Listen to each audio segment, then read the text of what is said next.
Assalamualaikum warahmatullahi wabarakatuh. Perkenalkan, nama saya Nabila Yohanaan dengan NPM 181000198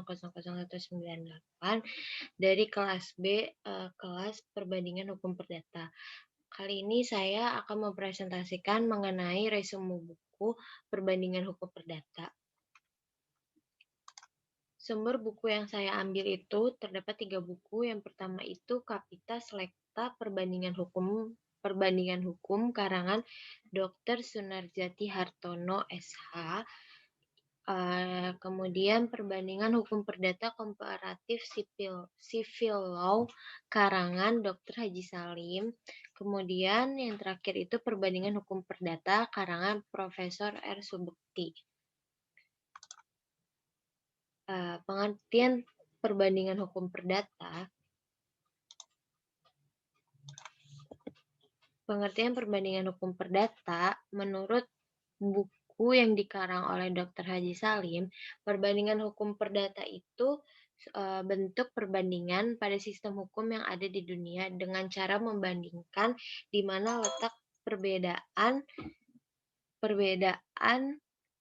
serta persamaan dari sistem hukum tersebut. Kemudian, perbandingan hukum perdata tersebut juga disebut dengan comparative law.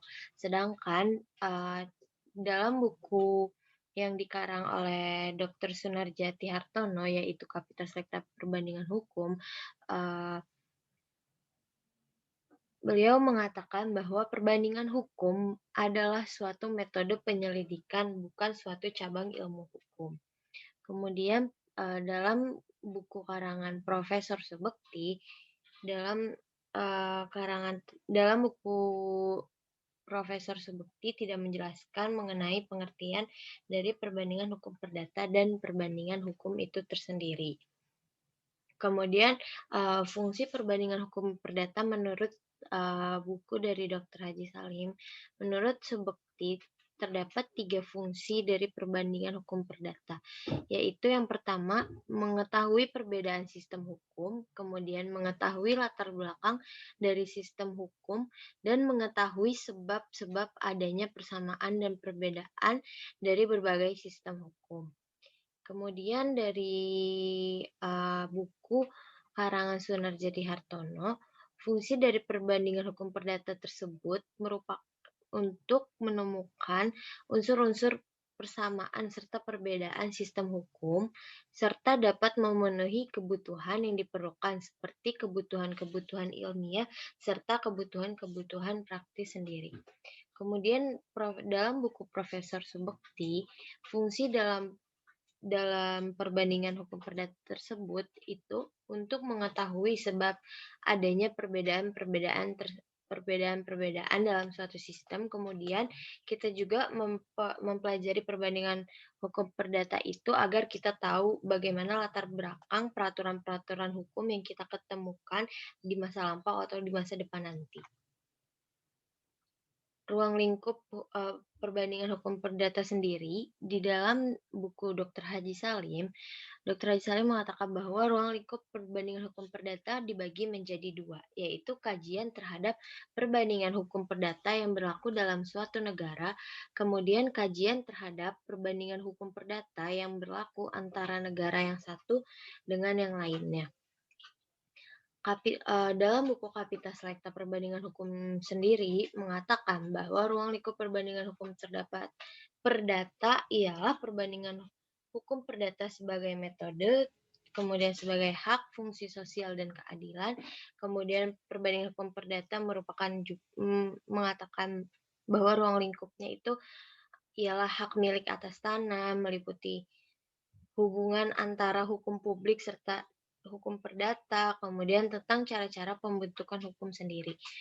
Kemudian dalam buku karangan Profesor Subekti, perbandingan hukum perdata itu ruang lingkupnya juga mengenai membahas terutama tentang orang dan badan hukum, serta perkawinan, status anak, hukum waris, tentang barang, pemindahan hak milik, perikatan atau perjanjian.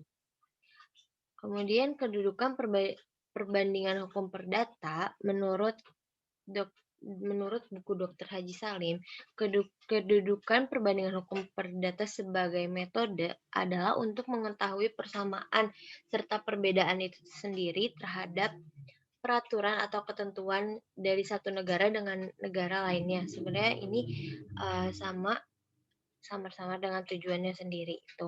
Kemudian untuk Kapita Selekta dalam buku Sunarjati Hartono, kedudukan perbandingan hukum perdata merupakan suatu metode yang dipakai untuk membanding-bandingkan salah satu sistem hukum dengan sistem hukum lainnya.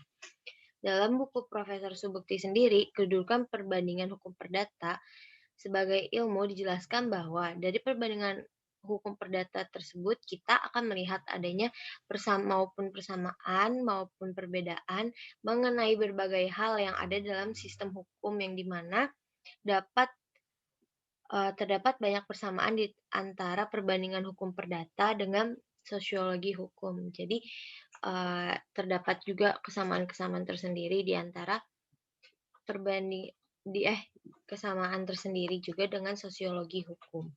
Kemudian, dalam sistem Anglo-Saxon mengenai hukum kontrak, perbandingan hukum perdata dalam buku Perbandingan Hukum Perdata Komparatif Civil Law ini yang dikarang oleh Dr. Haji Salim, kontrak dipahami sebagai suatu kesepakatan yang dikonsepkan sebagai suatu wujud niat untuk melakukan sesuatu atau tidak melakukan sesuatu sesuai dengan yang ditentukan. Kemudian dalam buku Kapita Perbandingan Hukum karangan Dr. Sunarjati, di dalam sistem ini mengenai hak milik itu disebutkan bahwa terdapat barang-barang yang sejak semula tidak dapat dimiliki oleh manusia perseorangan seperti sungai, gunung, dan sebagainya. Sehingga sejarah hukum Romawi sudah membedakan antara barang yang dapat dimiliki dengan barang yang tidak dapat dimiliki sendiri. Kemudian dalam bukunya Profesor Subekti menjelaskan bahwa terbentuknya atau lahirnya suatu perjanjian yaitu sejak saat dicapainya kata sepakat mengenai barang dan harga. Nah, untuk berpindahnya hak milik dan harga. Hak milik sudah berpindah biarpun barangnya belum diserahkan dalam kekuasaan atau bezit dari pihak pembeli maupun harga yang belum dibayar. Sebenarnya dalam bukunya Subekti itu tidak dijelaskan apa itu hak milik, tetapi dijelaskan mengenai bagaimana berpindahnya suatu hak milik dari pembeli dari pihak pertama ke pihak kedua atau pihak penjual dengan pihak pembeli.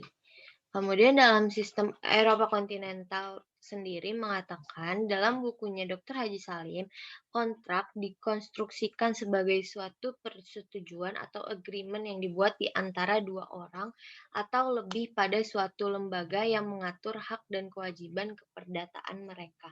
Di dalam buku Sunarjati Hartono, menurut sistem hukum Eropa, adanya pengaruh dari hukum Prancis dan revolusi Prancis yang berlandaskan liberalisme dan individualisme bahwa hak milik berkembang menjadi suatu hak yang mutlak.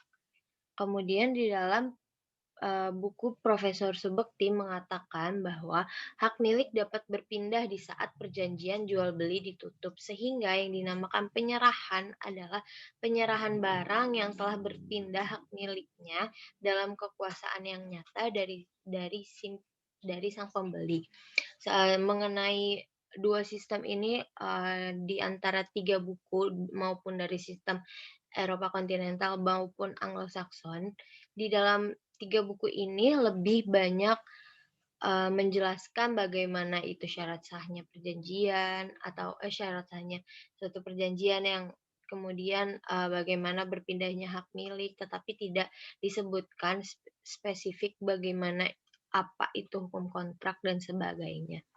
Demikian presentasi saya kali ini, semoga bermanfaat.